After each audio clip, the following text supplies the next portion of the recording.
Hi friends.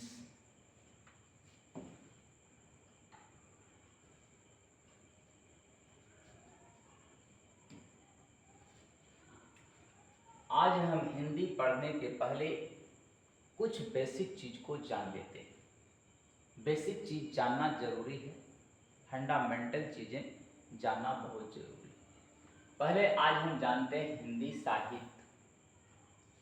कह रहा है कि हिंदी साहित्य हिंदी भाषा में लिखी गई रचनाओं का संग्रह है।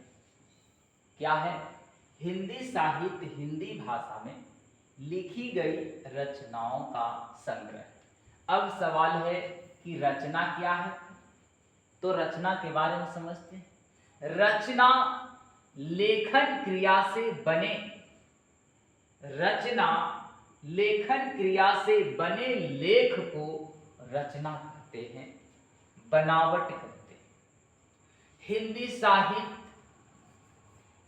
साहित्य के प्रमुख तीन प्रकार हैं। हिंदी साहित्य के प्रमुख तीन प्रकार क्या है? पहला गद्य, दूसरा पद्य, तीसरा चंपू। फिर से, पहला क्या है?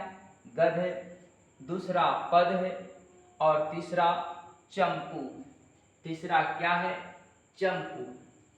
अब गद्य के अंतर्गत क्या क्या आएगा, पद के अंतर्गत क्या क्या आएगा और चंपू के अंतर्गत क्या क्या आएगा, वो समझने का प्रयास करिए।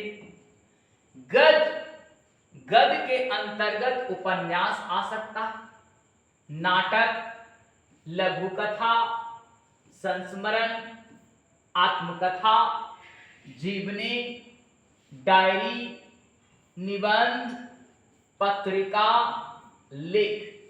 ये सारी चीजें गद्य के अंतर्गत आएगा।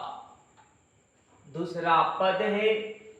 पद के अंतर्गत कविता, दोहा, गीत, गजल, भजन, छंद, ये सारी चीजें पद के अंतर्गत आ जाएगा। एक तीसरा चंपू है। चंपू के अंतर्गत गद्य और पद ये दोनों आ सकता है। मतलब जिसे हम गद्य के जैसा लिख सकते हैं और पद के जैसा गुनगुना सकते हैं, वो दोनों चीजें चंपू के अंतर्गत आता है। थैंक्स, धन्यवाद।